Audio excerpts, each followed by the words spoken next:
হরে কৃষ্ণ। নিত্যম ভাগবতম সেবয়া পর্ব 16তম পর্বে স্বাগত জানাচ্ছি। আমাদের এইরকম ধর্মীয় তত্ত্বমূলক চ্যানেলের মধ্যে আমরা চেষ্টা করি আমাদের সনাতন ধর্মে শ্রীমদ্ ভগবদ গীতা, ভাগবতম এবং বিভিন্ন অনুষ্ঠানাদি আমাদের চ্যানেলে শেয়ার করার জন্য। অবশ্যই এই যে হরি কথামৃত চ্যানেলের মধ্যে যে সকল ধর্মীয় তত্ত্বমূলক অনুষ্ঠান আমরা সম্প্রচার করে থাকি, যদি আপনার একটুও ভালো লেগে থাকে অবশ্যই একটি লাইক এবং কমেন্ট করে যাবেন, এবং অবশ্যই আমাদের চ্যানেলে যদি আপনি নতুন হয়ে থাকেন অবশ্যই আপনি সাবস্ক্রাইব করার জন্য আমি বিশেষ করে অনুরোধ করব। শ্রীমদ্ ভাগবতম নিত্যম ভাগবতম ধারাবাহিক কথার মধ্যে সকলকে স্বাগত জানাচ্ছি। আজকে আমরা আলোচনা করব শ্রীমদ্ ভাগবতম পঞ্চম স্কন্ধ 31 নম্বর শ্লোক থেকে আমরা আলোকপাত করব, এবং শ্রীমদ্ ভাগবত সম্পর্কে দেবর্ষি নারদের কি নির্দেশনা প্রদান করেছিলেন বেদব্যাসকে, সেই বিষয় নিয়ে আজকে আমরা আলোচনা করব। তো ধারাবাহিক ভাগবতম পর্ব 16তম পর্বের মধ্যে স্বাগত, এবং আমরা আজকে ভাগবতমের মহিমা বর্ণনা করে আজকে আমরা মূল ভাগবতমে প্রবেশ করব। পাদ যদিও প্রথম দ্বিতীয় তৃতীয় তর্জ কথিত যদুর নাবিস্ততা পঞ্চম এব ষষ্ঠ বোজান্তরম দুর্যোগলম ততানো কণ্ঠস্থরাজ নবম যদিও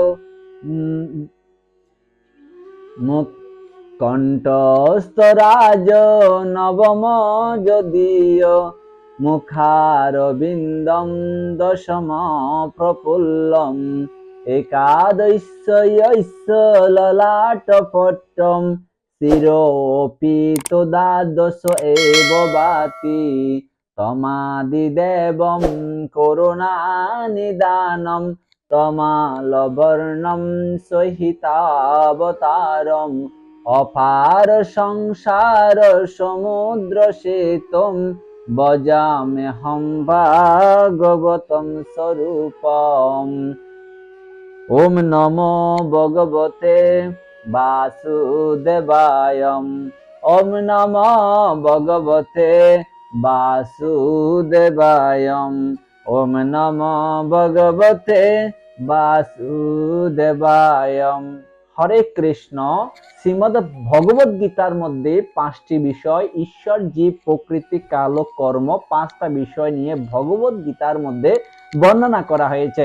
আপনারা সকলে জানেন, আমার আগের পূর্বের ক্লাসগুলিতে আমি বলেছি শ্রীমদ্ ভাগবতমে 10টা বিষয়, অত্র স্বর্গ বিসর্গশ্চ স্থানম পুষণম উতি মন্বন্তর ঈশানুকতা নিরুত এবং মুক্তির আশ্রয়, এই 10টি বিষয় শ্রীমদ্ ভাগবতমে বর্ণনা করা হয়েছে।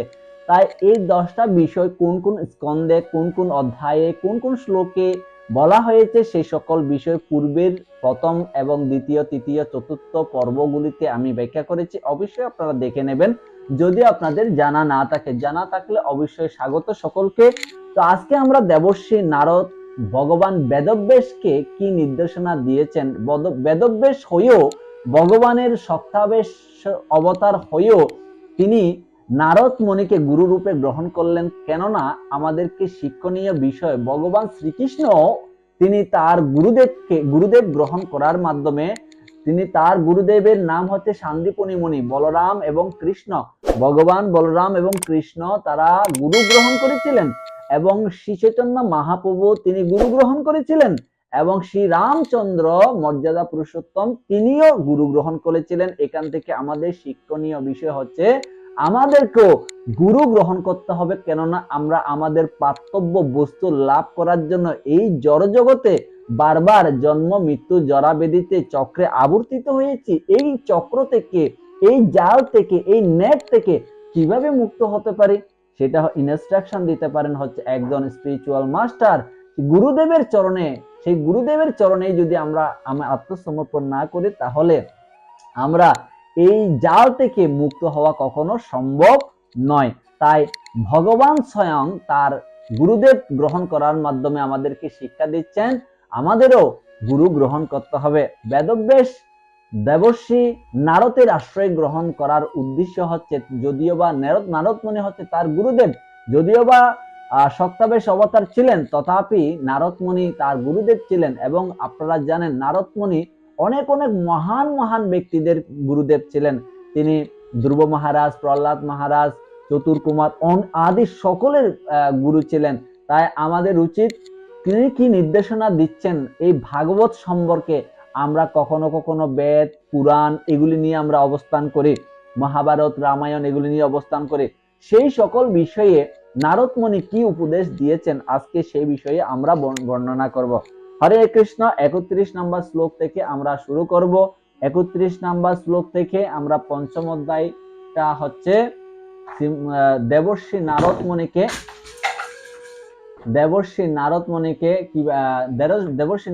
ব্যাসদেব, ভগবান ব্যাসদেব ব্যাসকে কিভাবে কি নির্দেশনা প্রদান করেন,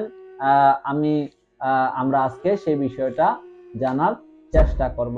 তো 31 নম্বর শ্লোক থেকে আমরা আবৃত্তি করার চেষ্টা করব। আমরা এক থেকে অনেকগুলো 30 নম্বর শ্লোক পর্যন্ত আমরা আলোচনা করেছি। 1 থেকে 30 নম্বর শ্লোক পর্যন্ত আলোচনা অলরেডি করা হয়েছে। তো সেখানে আমরা আলোচনা করেছিলাম নারদ মুনি যে প্রশ্ন, নারদ মুনির প্রশ্ন ও বেদব্যাসের উত্তর। এই প্রশ্নগুলি নারদ মুনি কর্তৃক ব্যাসদেবের রচনা, প্রশংসা এবং বেদব্যাসের অসন্তোষের কারণ জিজ্ঞাসা করলেন। নারদ মুনি প্রশ্ন করেছেন, তুমি কেন অসন্তুষ্ট হয়ে অবস্থান করছো, সেই সকল বিষয় আমরা আলোচনা করেছি। এবং ব্যাসদেব কর্তৃক স্বীয় অসন্তোষের কথা স্বীকার নারদ মুনির কাছে, কেন তিনি অসন্তুষ্ট সেই সকল বিষয় আমরা বর্ণনা করেছি। তারপরে নারদ মুনি কর্তৃক ব্যাসদেবের নিকট কৃষ্ণ লীলা বর্ণনার মাহাত্ম্য প্রকাশ, যে কৃষ্ণ লীলা যাতে তিনি বর্ণনা করেন সে বিষয়ে তিনি প্রকাশ করেছেন। এবং আজকে আরো আলোচনা করেছি নারদ মুনি কর্তৃক তার পূর্ব জীবনের বর্ণনা। নারদ মুনি তার পূর্ব জীবনের কথা বর্ণনা করেছেন। আজকে আমরা আলোচনা করব নারদ মুনি কর্তৃক ব্যাসদেবের প্রতি উপদেশ, ডাইরেক্ট উপদেশ। এতদিন তো তিনি কেন অসন্তুষ্ট ছিলেন, সেই অসন্তুষ্টের কারণ কি, এবং বেদব্যাসের অবস্থান, জ্ঞানের অবস্থান। তারপরে হচ্ছে নারদ মুনির পূর্ব জীবনের ইতিহাস বর্ণনা করলেন। অর্থাৎ পূর্ব জীবনের ইতিহাস কেন করলেন, সেখান থেকে নারদ মুনি এই শিক্ষাটা প্রদান করছেন, আমরা যদি সাধু সঙ্গ করি, আমরা যদি ভগবত কথা শুনি, ভগবানের কথা স্বয়ং শুনি, তাহলে আমরা মহান ঋষি মনি ঋষিতে পরিণত হতে পারবো। এবং যেখানে কোনো জন্ম মৃত্যু জরা ব্যাধি হবে না, এমনকি আমরা ভগবত ধামও প্রত্যাবর্তন করতে পারবো। তো এটা হচ্ছে উদাহরণ, তিনি উদাহরণ দিচ্ছিলেন তার পূর্ব জীবনের। আমরা 23 থেকে 31 নম্বর শ্লোকে সেটা পেয়েছি। তো আজকে 31 থেকে আমরা 40 নম্বর শ্লোক পর্যন্ত ডাইরেক্ট কি উপদেশ দিচ্ছে সেই বিষয়টা বর্ণনা করব। 31 নম্বর শ্লোক, প্রথম স্কন্দ, পঞ্চম অধ্যায়, 31 নম্বর শ্লোক। যেন বাহ ভগবত বাসুদেবস্য বেদস্য মায়ানুভাবম অবিদম যেন গচ্ছন্তি তৎপদম। সেই গুহ্যতম জ্ঞানের প্রভাবে আমি সবকিছু সৃষ্টিকর্তা, পালনকর্তা ও ধ্বংসকর্তা পরমেশ্বর ভগবান শ্রীকৃষ্ণের শক্তির প্রভাব স্পষ্টভাবে হৃদয়ঙ্গম করতে পেরেছিলাম। তা জানার ফলে সহজেই তার কাছে ফিরে যাওয়া যায় এবং তার সাক্ষাৎ লাভ করা যায়।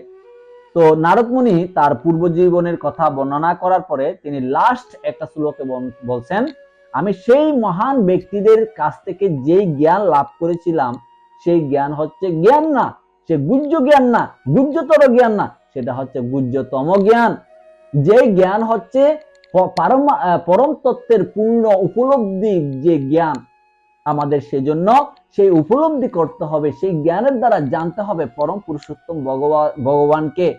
শ্রীমদ ভগবদ গীতায় ভগবান 4th অধ্যায়ে 9 নম্বর শ্লোকে ভগবান বলছেন, জন্ম কর্ম চ মে দিব্যম এবং যো ব্যক্তি তত্ত্বত ত্যক্ত্বা দেহম পুনর্জন্ম নৈতি মামিতি সহ অর্জুন।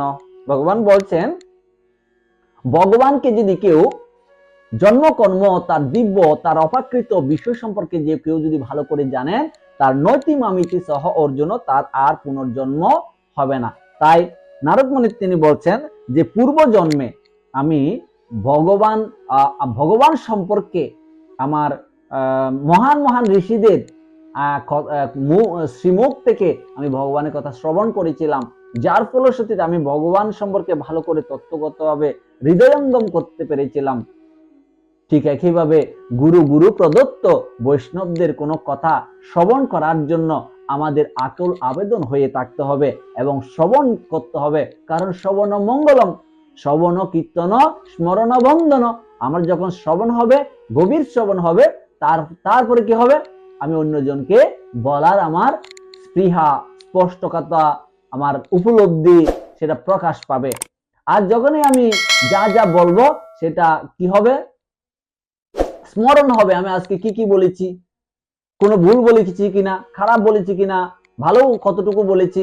হ্যাঁ, শ্রবণম কীর্তনম স্মরণম, তারপরে ভগবানের শ্রী চরণ কমল পাদ সেবনম, হ্যাঁ, পাদ সেবন করার উৎসাহ জাগবে।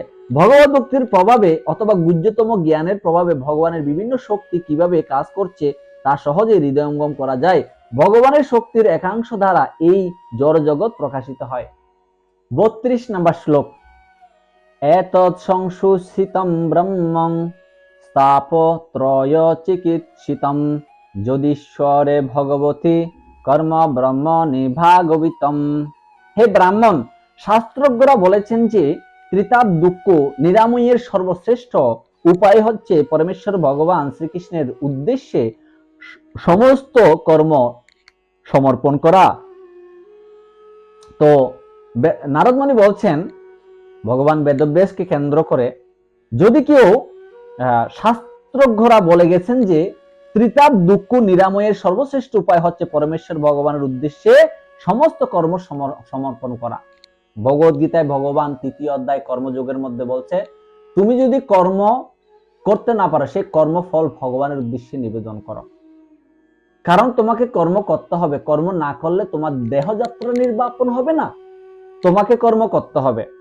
তুমি যদি কর্ম না করো, কর্মফল থেকে মুক্ত হবে না। তুমি যদি কর্ম না করো, তাহলে কর্মের বন্ধন থেকে তুমি মুক্ত হবে না। কর্ম না করলে দেহ তোমার দেহযাত্রা তোমার কি হবে না, নির্বাপন হবে না। এবং যেহেতু কর্ম করতে হয়, তাহলে ভগবানের উদ্দেশ্যে কর্ম করো। যজ্ঞত্যাৎ কর্মণ অন্যত্র লোকয়ং কর্মবন্ধন তততম কর্ম কুন্তীয় মুক্ত সঙ্গ সমাচর। তাই বলা হচ্ছে, এখানে একই উপদেশ প্রদান করছে, তুমি ত্রিতাপ দুঃখ থেকে, ত্রিতাপ দুঃখ কি কি, আধ্যাত্মিক ক্লেশ, আদি দৈবিক ক্লেশ, দেবতাদের থেকে দুঃখ। হ্যাঁ, আমরা দেবতাদের দুঃখ পাই কিনা? এখন শীতকালে কত ঠান্ডা পড়ছে, আমরা কিন্তু এত ঠান্ডা চাই না। জলোচ্ছ্বাস, তারপরে ঘূর্ণিঝড়, অতীব গ্রীষ্মকাল আমরা চাই না, কিন্তু দেবতা প্রদত্ত থেকে সেই দুঃখগুলো আমরা পাই। আর আধ্যাত্মিক দুঃখ কি, নিজের শরীর থেকে উৎপন্ন দুঃখ আমরা পেয়ে থাকি, আমরা না চাইলেও পাবো। তারপরে আদিভৌতিক দুঃখ, অন্য কোনো ব্যক্তির কাছ থেকে দুঃখ, হ্যাঁ, অন্য কারো ব্যক্তির কাছ থেকে দুঃখ না হলে, এরপরে অন্য কারো কাছ থেকে দুঃখ না পেলেও তারপরে মশা মাছি সরীসৃপ প্রাণী সকলের কাছ থেকে আমরা দুঃখ পেয়ে থাকি। তাই আমাদের উচিত হচ্ছে এই ত্রিতাপ দুঃখ থেকে মুক্ত হওয়ার জন্য ভগবানের সেই চরণ কমলে আমাদের আত্মসমর্পণ করতে হবে, ভগবানের উদ্দেশ্যে আমাদের কর্ম করতে হবে। 32 নম্বর শ্লোক। 33 নম্বর শ্লোকে বলছেন, আময় যস্য ভূতানাম জায়তে যেন সুব্রত তদেব হি আময় দ্রব্যম ন পুনাতি চিকিৎসিতম। হে ভগবান নিষ্ঠ ব্যাসদেব, যাই দ্রব্যের প্রভাবে রোগ জন্মায়, সেই দ্রব্য যখন তার অন্য দ্রব্য বা ওষুধের সঙ্গে রসায়ন যুগের মিশ্রিত হয়, তখন তা গ্রহণ করার ফলে সেই রোগের কি নিবৃত্তি হয় না? হ্যাঁ, তো বলছেন যে যখন কোনো দ্রব্য গ্রহণ করে বিষে পরিণত হতে পারে, আর যখন কোনো রাসায়নিক পদার্থ সেখানে যুক্ত হয়, সেটা উপকার হয়। তাই এখানে বলা হচ্ছে যে যে দ্রব্যের প্রভাবে রোগ জন্মায়, আমরা কোনো কিছু, যেমন আপনি যদি দুধ খান, দুধ খাওয়ার পরে যদি আপনার ডায়রিয়া হয় কোনো কারণে, আপনি দই খেয়ে দেবেন, তাহলে কিন্তু সেই ডায়রিয়া ভালো হয়ে যাবে। ঠিক একইভাবে এখানে বলছে, সেই দ্রব্য যখন অন্য কোনো দ্রব্য বা ওষুধের সঙ্গে রসায়ন যুগে মিশ্রিত হয়, তখন তা গ্রহণ করার ফলে সেই রোগের কি নিবৃত্তি হয় না? তা প্রভুপাদ বলছে জড় জগতের উপর আধিপত্য করার চেষ্টা করা উচিত নয়, আবার জড় বস্তু পরিত্যাগ করার উচিত নয়। সর্বশ্রেষ্ঠ পন্থা হচ্ছে সবকিছু পরমেশ্বর ভগবানের সেবায় ব্যবহার করা। আমরা কখনো কখনো দেখি যখন ইসকনে নতুন নতুন আছে তখন আমাদেরকে সবকিছু ত্যাগ করতে হবে, সবকিছু কি ত্যাগ করতে হবে? প্রভুপাদ বলে দিচ্ছে না না, কিচ্ছু ত্যাগ করতে হবে না। তোমার ঘরে ফ্রিজ আছে, ফ্রিজটা ভগবানের সেবায় নিযুক্ত করবে। এতদিন মাছ মাংস রেখেছো, তাতে কি হয়েছে? তা তুমি একটু ভালো করে ধুয়ে, একটু গঙ্গার জল দিয়ে, একটু গোবরের জল দিয়ে, সুন্দর করে ছিটিয়ে, একটু তুলসী জল দিয়ে পরিষ্কার করে দাও, এরপরে ভগবানের সেবায় লাগাও। তুমি যেই ডেকচি দিয়ে এতদিন রান্না করেছো সেটা ভালো করে গোবরের জল দিয়ে পরিষ্কার করে এবং তুমি একটু গঙ্গা জল ছিটিয়ে পরিষ্কার করে রান্না করো। কোনো কিছু ত্যাগ করতে হয় না। প্রভুপাদ বলছে জড় জগতের কোনো কিছু আধিপত্য করার চেষ্টা করা উচিত না। আমরা তো আধিপত্য করি, হ্যাঁ, জড় জগতের অনেক বিষয় নিয়ে, আমাদের গাড়ি বাড়ি এই সেই নিয়ে আমরা অনেক কিছু আধিপত্য করার চেষ্টা করি। আবার জড় বস্তু পরিত্যাগও করা উচিত না। তাহলে কি করতে হবে? সর্বশ্রেষ্ঠ পন্থা হচ্ছে সবকিছু পরমেশ্বর ভগবানের উদ্দেশ্য করা। শ্রীমদ্ ভগবদ গীতা রাজবিদ্যা রাজগুহ্যযোগ নবম অধ্যায় 27 নম্বর শ্লোকে ভগবান উদাহরণ দিয়ে বলছেন, যত করসি যত স্নাসি যত যোসি দদাসি যত যত তপস্যাসি কুন্তিয়া তৎপুরুষ মতর্পণম। আমার মত হচ্ছে তুমি যাই কিছু করো না কেন তুমি আমার জন্য করো। সেজন্য প্রভুপাদ আরো বলছেন সব হচ্ছে ভগবানের সম্পত্তি এবং তার অচিন্ত শক্তির প্রভাবে তিনি চেতনাকে জড় পরিণত করতে পারেন এবং জড়কে চেতন পরিণত করতে পারেন। সুতরাং সমস্ত জড় বস্তু পরমেশ্বর ভগবানের চিন্ময় শক্তির প্রভাবে তৎক্ষণাৎ চেতনায় রূপান্তরিত হয়। এই ধরনের পরিবর্তন সাধনের পন্থা হচ্ছে তথাকথিত জড় বস্তুকে পরমেশ্বর ভগবানের সেবায় নিযুক্ত করা। সেটাই হচ্ছে আমাদের ভবরোগের নিরাময়ের উপায়। যা আছে ভগবানের সেবায় নিযুক্ত করে দিন, তাহলে এটা হচ্ছে প্রকৃত ভগবানের সেবার উপায় আর ভগবানকে সন্তুষ্ট করার উপায়। হাতের কাছে যা আছেন ভগবানের কাছে জুড়ে দিন। 34 নম্বর শ্লোক, এবং নির্নাম ক্রিয়া যোগ সর্বে সংস্কৃতি হেতব ত এবাত্ম বিনাশায় কল্পন্তে কল্পিতা পরে। মানুষের নৈমিত্তিক কাম্য কর্মসমূহের সংসার বন্ধন বা যোনি ভ্রমণের কারণ, কিন্তু সেই সমস্ত কর্মেই যখন পরমেশ্বর ভগবানের উদ্দেশ্যে সমর্পিত হয় তখন তা কর্মরূপী বৃক্ষকে বিনাশ করতে সমর্থ হয়। আমাদের বুঝতে হবে যে মানুষের যে নৈমিত্তিক কাম্য কর্মসমূহ সংসার বন্ধন বা যোনি ভ্রমণের কারণ, আমাদের যে কাম্য তথাকথিত কামনা, জড় জগতের প্রতি আধিপত্য, এই জড় জগতের বন্ধনের কারণ, সেই বন্ধনটা কি করে বিভিন্ন যোনিতে ভ্রমণ করার কারণ হয়। কিন্তু সেই সমস্ত কর্মই যখন পরম পুরুষোত্তম ভগবানের দিকে ডাইভার্ট করে দিই তখন এই কর্মরূপী বৃক্ষকে বিনাশ করতে আমরা সমর্থ হই। তখনই আমাদের বিভিন্ন যোনিতে ভ্রমণ করতে হয় না, আমরা সরাসরি ভগবানের কাছে আমরা প্রত্যাবর্তন করতে পারি। 35, যত্র ক্রিয়তে কর্ম ভগবৎ পরিতুষ্যতম জ্ঞানম তদ্দনীয় হি ভক্তি যোগ সমন্বিতম। এই জীবনে পরমেশ্বর ভগবানের সন্তুষ্টি বিধানের জন্যই যে কর্ম করা হয় তাকে বলা হয় ভক্তিযোগ, যা পরমেশ্বর ভগবানের প্রতি প্রেমময়ী সেবা এবং সেই রকমের জ্ঞান তখন তার অধীন তত্ত্বরূপে আপনা থেকেই প্রকাশিত হয়। পরমেশ্বর ভগবানের সন্তুষ্টি বিধানের জন্য যে কর্মই করা হোক না কেন তাকে বলা হয় ভক্তিযোগ। ভগবান ভক্তি যুগের উদাহরণ দিয়ে বলছে 6ষ্ঠ অধ্যায় ধ্যান যোগ। ধ্যান যোগের মধ্যে আপনারা দেখবেন 47টি শ্লোক রয়েছে, ভগবান 42টি শ্লোক বলেছেন। তার মধ্যে দিয়ে ভগবান ইনস্ট্রাকশন দিচ্ছেন বিভিন্ন যুগীদের বিভিন্ন পন্থা, ভক্তির যুগের পন্থা বর্ণনা করা হয়েছে। যম, নিয়ম, আসন, প্রাণায়াম, প্রত্যাহার, ধারণা, ধ্যান, সমাধি, এসব বিষয়ে বর্ণনা করা হয়েছে।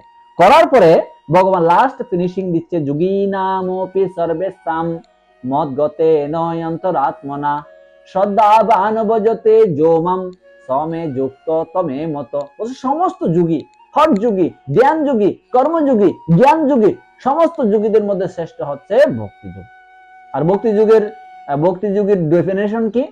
ডেফিনেশন হচ্ছে সাধনা, সদাচার, সেবা এবং স্বাধ্যায়। এই 4টা কর্ম ভক্তি যুগীরা করবে। যিনি শ্রদ্ধাজনিত সহকারে ভগবানের সেবায় যুক্ত রয়েছে তিনি সর্বশ্রেষ্ঠ। প্রভুপাদ বলছেন, সাধারণত মানুষ মনে করে যে শাস্ত্রের নির্দেশ অনুসারে সকাম কর্ম করার ফলে পরম তত্ত্ব হৃদয়ঙ্গম করার পারমাত্মিক জ্ঞান পূর্ণরূপে লাভ করা যায়। কেউ কেউ মনে করে যে ভক্তি যোগ হচ্ছে আরেক ধরনের কর্ম, কিন্তু প্রকৃতপক্ষে ভক্তি যোগ কর্ম বা জ্ঞানের অতীত।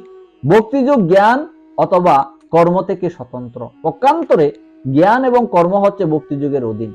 এই ক্রিয়াযুগ বা কর্মযুগ যে সম্বন্ধে শ্রী নারদ মুনি ব্যাসদেবকে নির্দেশ দিয়েছেন তা বিশেষভাবে অনুমোদন করা হয়েছে। ভগবান চান না যে তার সন্তানেরা অর্থাৎ জীবেরা জড় জগতের ত্রিতাপ দুঃখ ভোগ করুক। ভগবান চান না আমরা ত্রিতাপ দুঃখ ভোগ করি। জেল হাজত রয়েছে, জেল হাজত। তো কোন দেশের প্রধানমন্ত্রী কি চায় তো জেল হাজতের মধ্যে তুমি অপরাধ করো আর জেল হাজতে থাকো? জেল হাজতে যে ব্যক্তি যাবে সরকারের এই লস। হ্যাঁ, প্রত্যেকটা মানুষকে তার অপরাধ না করার জন্য সরকার সংবিধান দিয়েছেন। প্রত্যেক মানুষের অধিকার আছে সংবিধান অধ্যয়ন করা, সংবিধান সম্পর্কে তার জানা। হ্যাঁ, ঠিক একইভাবে ভগবান বলছেন তিনি চান না যে আমার সন্তানেরা এই জড় জগতের ত্রিতাপ থেকে ত্রিতাপ দুঃখ লাভ করুক। ত্রিতাপ দুঃখ তো বলেছি, আধ্যাত্মিক, আদি ভৌতিক, আদি দৈবিক। এই ত্রিতাপ দুঃখ প্রধান জেলার হচ্ছে জগৎ জননী মাতা দুর্গতি নাশিনী দুর্গা। তা আমাদের দুর্গা দেবীর কাছে প্রার্থনা করা উচিত, হে মাতা তুমি পরম পুরুষোত্তম ভগবানের অত্যন্ত প্রিয়, তুমি জেলার এবং তুমি প্রধানমন্ত্রীর সাথে সবসময় তোমার সাথে হাত, তাই দয়া করে তুমি আমাকে করুণা করো, এই জেল হাজতে যাতে আমাকে আর থাকতে না হয়। আমি বিভিন্ন অপরাধের কারণে আমাকে এই জগতে আসতে হয়েছে। তাই আমি যাতে আর কোনো অপরাধ না করি, আমি যাতে সেই প্রধান ব্যক্তির যিনি পরম পুরুষোত্তম ভগবানের শ্রী চরণ কমল লাভ করতে পারি, তাই তুমি আমাকে করুণা করো যাতে আমি এই অপরাধ থেকে মুক্ত হতে পারি। প্রভুপাদ বলছেন সেটা। কিন্তু ভগবানের কাছে ফিরে যেতে হলে সব রকমের জড় কলুষ থেকে আমাদের মুক্ত হতে হবে, জড় বিষয় থেকে মুক্ত হতে হবে। জড় কলুষতা মানে আমি কোন রকমের অ্যাটাচমেন্ট জড় জগতের প্রতি করা যাবে না। তাই ভগবানের সন্তুষ্টি বিধানের জন্য যখন কর্ম করা হয় তখন সেই কর্মের প্রভাবে জীব ধীরে ধীরে জড় জগতের বন্ধন থেকে মুক্ত হয়। তাহলে আমরা শিক্ষণীয় বিষয় কি? ভগবানের উদ্দেশ্যে সমস্ত কর্ম সম্পাদন করা। 36 নম্বর শ্লোক, কুর্বাণাম যত্র কর্মাণি ভগবচ্ছিক্রয়া সক্রিত গৃণন্তি গুণনামানি কৃষ্ণস্য অনুস্মরণন্তি চ। ভক্ত যখন পরমেশ্বর ভগবান শ্রীকৃষ্ণের উপদেশ অনুসারে কর্ম করেন তখন তিনি পুনঃ পুনঃ শ্রীকৃষ্ণের গুণ ও নাম সমূহ কীর্তন করেন এবং স্মরণ করেন। তো পরম পুরুষোত্তম ভগবানের কাজ হচ্ছে ভক্তকে আনন্দ দেওয়া, আর ভক্তের কাজ হচ্ছে সেই আনন্দ বিধানকারী ব্যক্তির গ্লোরিফিকেশন করা। আমাদেরকে কেউ যদি কোনো জাড় জগতের কোনো কিছু দিই, আমরা কত গ্লোরিফিকেশন করি, ও my God, he is a very great, he is a very biggest person, he is a very rich person, then he is always help to us, আমাদের অনেক হেল্প করে, সে অনেক ধনী, হ্যাঁ সে অনেক মহান, আমি তার প্রতি অনেক কৃতজ্ঞ, এইসব কিছু বলি। তো ভগবান আমাদেরকে আনন্দ প্রদান করেন, সর্বশ্রেষ্ঠ আনন্দ, এবং তিনি তার নিত্য ধাম প্রদান করেন। আমাদের উচিত হচ্ছে, ভগবানের ভক্তদের উচিত হচ্ছে পুনঃ পুনঃ শ্রীকৃষ্ণের গুণ এবং নাম সমূহ কীর্তন করা। কিভাবে কীর্তন করব? হরে কৃষ্ণ কৃষ্ণ কৃষ্ণ হরে হরে, হরে রাম রাম রাম হরে হরে, এই গুণ ও মহিমা কীর্তন করা।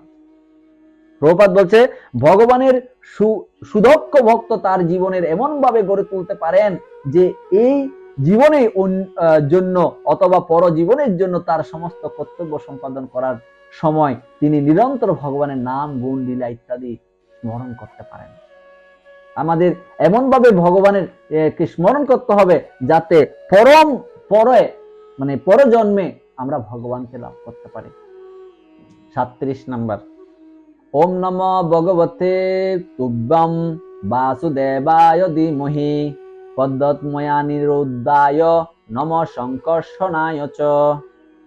প্রণব স্বরূপ হে শ্রীকৃষ্ণ, আপনি বাসুদেব, সংকর্ষণ, পদ্মোদ্ম, অনিরুদ্ধ এই চতুর্ভুজাত্মক আপনাকে মনের দ্বারা নমস্কার ও ধ্যান করি।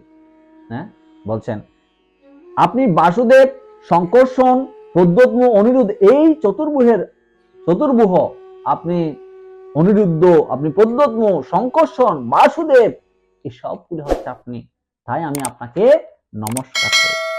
38 নম্বর শ্লোক।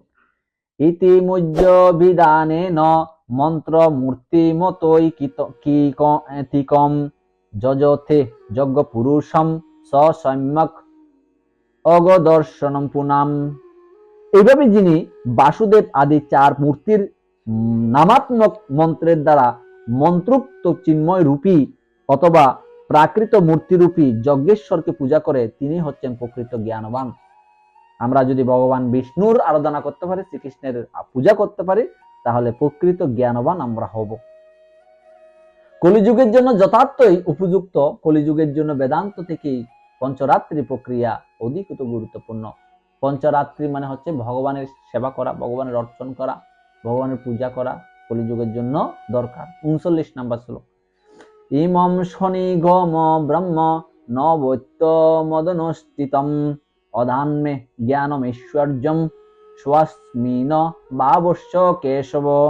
হে ব্রাহ্মণ, পরমেশ্বর ভগবান শ্রীকৃষ্ণ আমাকে বেদগুহ্য জ্ঞান দান করেন এবং তারপর অনিমা আদি দিব্য ঐশ্বর্য দান করেন এবং সেগুলি প্রতি আমার অনাসক্তি দর্শন করে তিনি আমাকে প্রেম দান করেছিলেন।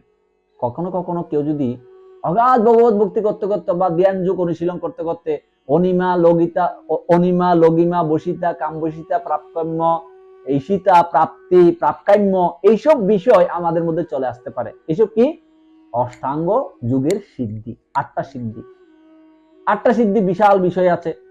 কি কি? যেমন অনিমা, লগিমা, বসিতা, আপনি কাউকে বশ করে দিতে পারেন। হ্যাঁ, তারপরে লগিমা, আপনি লঘু হয়ে যেতে পারেন, বাতাসের মধ্যে হাঁটতে পারবেন, জলের মধ্যে হাঁটতে পারবেন। এরকম কিছু তন্ত্র শক্তি আপনার মধ্যে প্রবেশ করতে পারে, অথবা দেবী দুর্গা বা কালী আপনাকে সেটা দান করতে পারে। কিন্তু সেটার প্রতি যদি অনাসক্ত হয়, তাহলে ভগবান আপনাকে প্রেম দান করবেন, এর আগে নয়। এই জড়জগতে তো এই ধরনের কিছু দান করলে তো আর ভগবানকে আমরা ভুলে যাব, এটা তো স্বাভাবিক। তাই এখান থেকে নারদ মুনির কাছ থেকে শিক্ষণীয় বিষয় হচ্ছে, এই ধরনের কিছু মন্ত্রতন্ত্র যদি আমরা পেয়ে থাকি, সেই বিষয়ের প্রতি অ্যাটাচমেন্ট হওয়া যাবে না। লক্ষ্য কি? ধ্রুব মহারাজ। লক্ষ্য হচ্ছে ধ্রুব মহারাজ। ধ্রুব মহারাজ বলছেন, তুমি কি ভগবান? নারদ মুনিকে বলছে, তুমি কি ভগবান বিষ্ণু? তাহলে সরে যাও, আমার পথ থেকে সরো, আমি যাব আমার ভগবান বিষ্ণুকে পূজার জন্য। লক্ষ্যভেদ করেছেন অর্জুন তার লক্ষ্যভেদ করেছিলেন। তিনি তার লক্ষ্য স্থির করে দ্রোণাচার্যের গৃহে যুদ্ধ সে ধনুর্বাণ শ্রেষ্ঠ হয়েছিলেন, তার লক্ষ্য ঠিক ছিল। 40 নম্বর শ্লোক। তমপি দ্রবসতি বিশ্রুতম বিব সমাপথে যেন বিদাম ভবুত্থিতম প্রকাহি দুঃখে মুহুরোদিতাত্মনাম সকলেশ নির্বাণম মনোশান্তি নাথ। তাই দয়া করে তুমি সর্বশক্তিমান ভগবান কার্যকলাপের কাহিনী বর্ণনা করো, যা তুমি তোমার বিশাল বৈদিক জ্ঞান থেকে জানতে পেরেছ। কেননা তা জানলে মহান বিদ্বানদের সবকিছু জানা হয় এবং সেই সঙ্গে সাধারণ মানুষেরা যারা নিরন্তর জড়জাগতিক দুঃখ ভোগ করছে, তাদের দুঃখ দুর্দশা সমাপ্তি হয়। এছাড়া দুঃখ নিবৃত্তি করার কোনো উপায় নেই।